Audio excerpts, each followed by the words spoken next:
Somewhere after 5 o'clock, I lose track of the exact time. I got a knock on the door. I'm like, okay. So I jumped up, and the worst nightmare is there's two officers standing at the door, and you get this feeling like, something's not going to be good. It can't be good from this. And I remember him holding his hat in his hands, and he goes, "Ma'am, this is the worst part of my job. There was a pursuit earlier tonight, and your son Christopher was killed."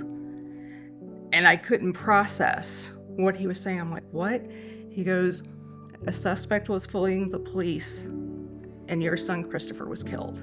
And I just remember going completely numb. I'm like, my body felt like somebody shot Novocaine through it. They did ask us if we wanted to go to the hospital and see him, and we couldn't do it because in my mind, I'm like, if I don't see it, it's not real. Ken was standing out in the garage having a conversation with a couple people, and it was brought to his attention that there might have been, negligence involved in the way the police handled this situation.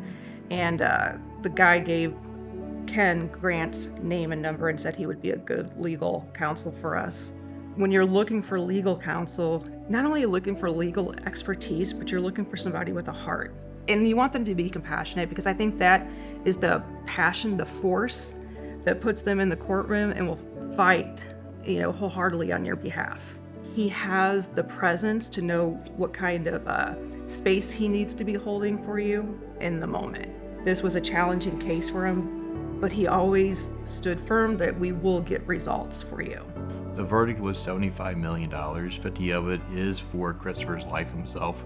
That speaks volumes to who Christopher was. As 21 years old, the St. Charles citizens recognized the value of this young kid, what he meant to society, but also where he's going to go.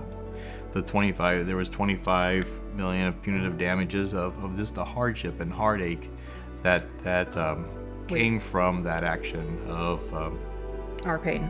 It took us close to 6 years to get to this point. And there was a lot of heartache in it. I cried, got angry, I allowed it. But now we have, like you said, we have a settlement and we can do good with it. We get to give little blessings along the way. And we don't do this for, attention. We do this because we want to do it out of the goodness of our heart, because that's what Christopher would have done. He was a very generous soul, and we want to keep that generosity going. So that's what we can be responsible and charitable with this money.